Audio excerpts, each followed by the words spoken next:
Hadis ya. Sama jaksa. Tadi sudah kita sepakati 3 orang saja ya, jadi supaya berembuk nanti ya, supaya kita taat azas lah ya. Ya, sedikit tambahan yang mulia.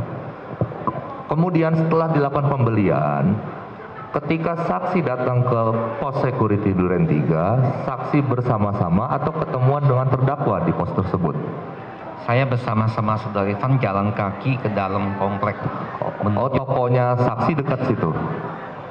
Kenapa? Tokonya saksi berada di dekat komplek tersebut? Saya pakai mobil saya di depan, dekat gewas itu, tempat cuci mobil. Saya masuk jalan kaki sama Saudara Irfan diarahkan ke dalam komplek. Ke dalam. Terus bersama-sama baru ke pos? Siap. Berdua. Jadi begitu datang langsung berdua oleh terdakwa? Siap. Ketemu oleh Zapar? Ya, di dalam. Pada saat pemasangan penggantian CCTV, ada nggak pertentangan dari Zapar? Tidak. Yang menghalang-halangi, nggak boleh atau apa? Tidak ada ya. Tidak ada. Tidak ada atau tidak tahu? Tidak tahu. Tidak tahu. Saksi tidak masuk ke dalam. Langsung ya ditunjukin masuk ke dalam, ya saya ikutin aja. Yang berbicara minta izin saksi lihat? Saudara Irfan sih. Terdakwa Irfan. Kemudian saksi tahu betul tentang barang yang saksi jual ya di VR ini? Ya, siap.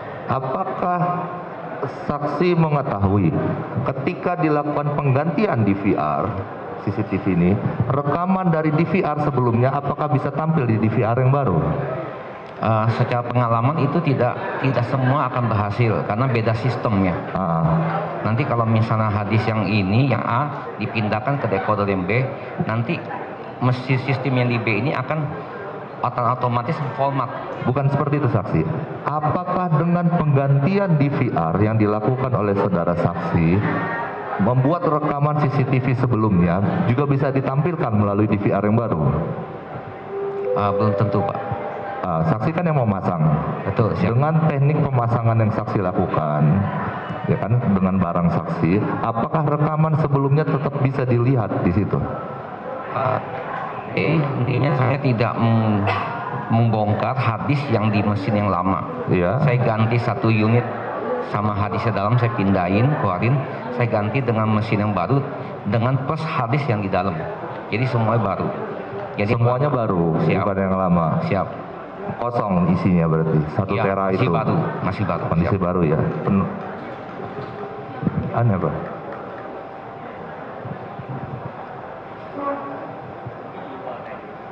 Ini yang diganti saat itu? Ya, mereknya benar. Benar ya? Oke, siap. Apa mereknya? Apa mereknya itu? Mereknya apa nih?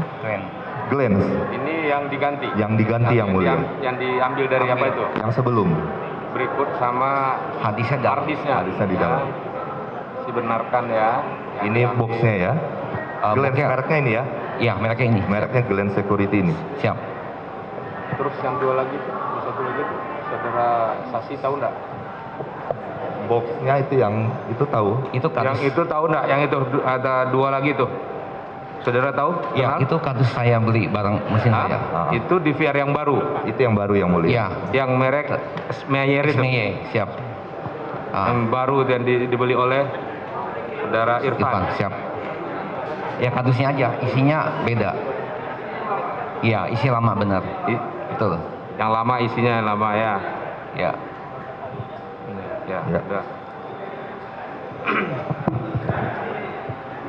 Cukup ya. Cukup yang mulia, terima kasih. Silakan penasihat hukum. Yang sudah ditanya jangan diulang lagi ya. Saudara saksi, saya di sini hanya ingin memberikan penegasan berdasarkan yang saudara saksi sudah terangkan tadi atas pertanyaan jaksa. Saudara tadi menerangkan bahwa saudara mendampingi atau bersama dengan terdakwa ke pos satpam untuk mengganti CCTV, untuk mengganti DVR yang ada. Siap. Di situ saudara saksi Ya, pemirsa, Anda kembali menyaksikan Breaking News Metro TV. Yang Anda saksikan sekarang adalah jalannya pemeriksaan saksi di Pengadilan Negeri Jakarta Selatan yang menghadirkan juga terdakwa Irfan Widianto, salah satu dari 7 terdakwa dalam perkara obstruction of justice atau perintangan penyidikan. Ini yang juga terkait dengan pembunuhan dari Nofriansyah Yosua Huta Barat. Dan saat ini ada 8 saksi yang diperiksa di ruang utama pengadilan.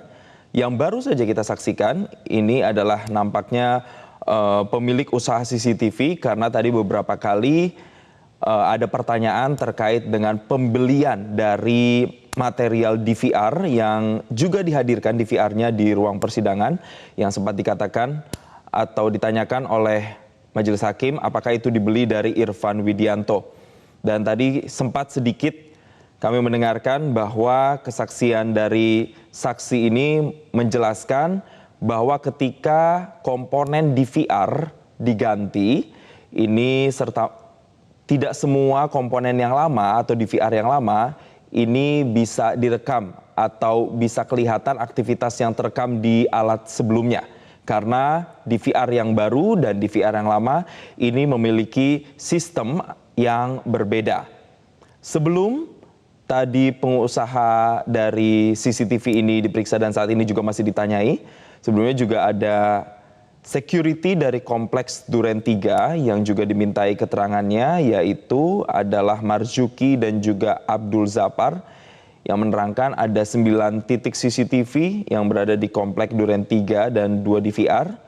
DVR dan monitor ini juga ditaruh atau diletakkan di pos satpam. Fungsi dari DVR ini sendiri, pemirsa, adalah untuk merekam adanya kejadian yang nantinya ini bisa disaksikan lewat layar monitor. Dan untuk review kembali pemirsa, bahwasanya terdakwa Irfan Widianto ini sebelumnya tidak mengajukan eksepsi atau pada persidangan pembacaan dakwaan oleh jaksa penuntut umum, sehingga mekanisme yang berjalan adalah langsung ke pemeriksaan saksi-saksi.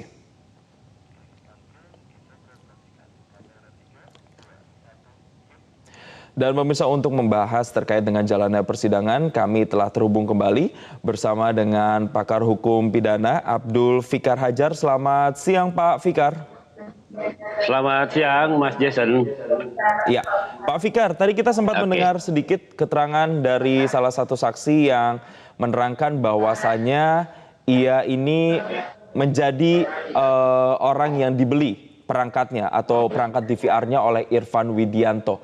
Nah, kalau sudah ada keterangan seperti ini, Pak Fikar, kira-kira keterangan ini apakah cukup kuat dan memberatkan posisi Irfan Widianto dalam kasus perintangan penyidikan ini, Pak Fikar? Iya, saya kira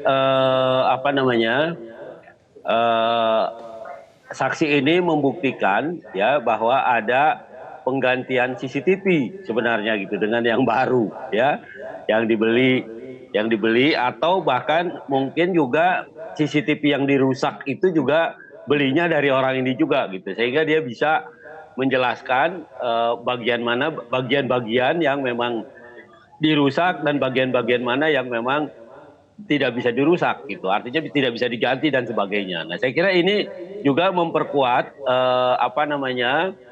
dakwaan jaksa terutama tentang obstruction of justice gitu ya, tentang ada membuat sebuah laporan yang palsu sebenarnya ya, artinya tidak dilaporkan sebagaimana mestinya yang terjadi, tetapi justru mengganti CCTV kemudian merubah kejadian ya seolah-olah terjadi tembak menembak dan sebagainya. Nah, ini yang kemudian dirumuskan dalam dakwaan jaksa sebagai obstruction of justice gitu.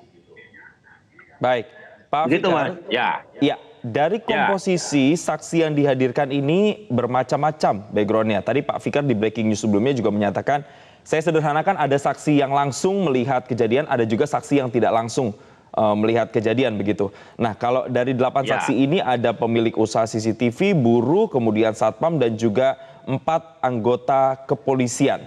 Dari 8 ini kira-kira saksi yang mana yang paling bisa memberikan keterangan yang paling valid dalam persidangan siang hari ini?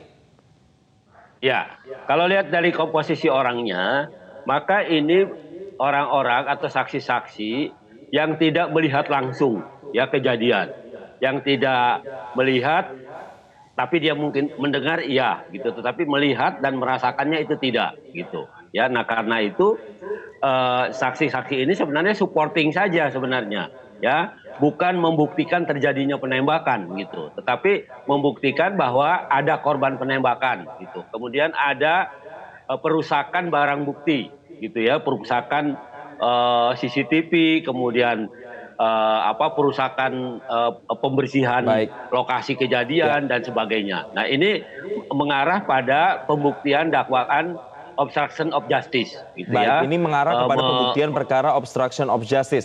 Baik, Pak Fikar, kita akan tahan dulu dan kita akan lanjutkan kembali perbincangan terkait dengan jalannya persidangan kali ini di Pengadilan Negeri Jakarta Selatan. Tetaplah pemirsa bersama kami di Breaking News Metro TV.